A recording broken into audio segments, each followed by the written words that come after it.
Friends உங்கள் ஒவ்வொருத்தரையும் இந்த வீடியோவில் சந்திக்க எனக்கு ரொம்பவே சந்தோஷம். ரொம்ப நாளாக ஏதோ ஒரு விஷயத்துக்காக நீங்கள் காத்துட்ருக்கலாம். அந்த விஷயம் கிடைக்கும்னு நினச்சிட்டு இருக்கும் பொழுது கிடைக்காமே போனது போல இருக்கலாம். லைக் காடோடைய ப்ராமிஸ்ன்றது எப்படி தெரியுமா?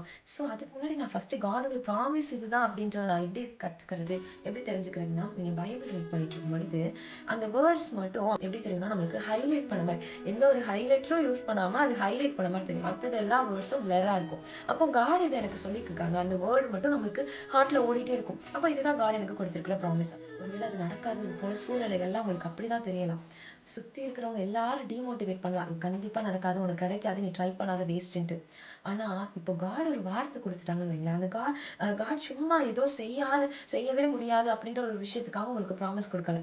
நிச்சயமா அதை என்னைக்காவது ஒரு நாள் செய்வேன் அப்படின்றதுக்காக தான் அவர் கொடுத்துருக்காரு. அந்த சூழ்நிலையில சுத்தி இருக்கிற காரியத்தை நம்ம யோசிக்காம காட் கொடுத்த ப்ராமிஸை மாத்திரம் நம்ம நம்பிட்டு அதுக்காக வெயிட் பண்ணும்பொழுது நிச்சயமாக உங்களை சுத்தி இருக்கிறவங்க பார்த்து ஆச்சரியப்படும்படியாக யார் யாரெல்லாம் நடக்காதுன்னு சொன்னாங்களோ, எப்படிடா நடந்துச்சு அப்படின்றது போல அவங்க பார்க்க வைப்பாங்க. ஸோ அந்த டைம்ல நீங்க சோர்ந்து போயிடவே போயிடாதீங்க. ஏன்னா இப்படி நெருக்கங்கள் வருது, எல்லாரும் என்னை கேவலமா பேசுறாங்களே, நிந்திக்கிறாங்க. இந்த மாரி சூழலெல்லாம் வருது. எனக்கும் ரொம்ப நான் லோன்லியா ஃபீல் பண்றேன். அப்படின்ட்டு இருந்தா கூட அது எல்லாமே காட் உங்களுடைய ப்ராமிஸ்க்கு நேரா உங்கள நடத்துறாரு.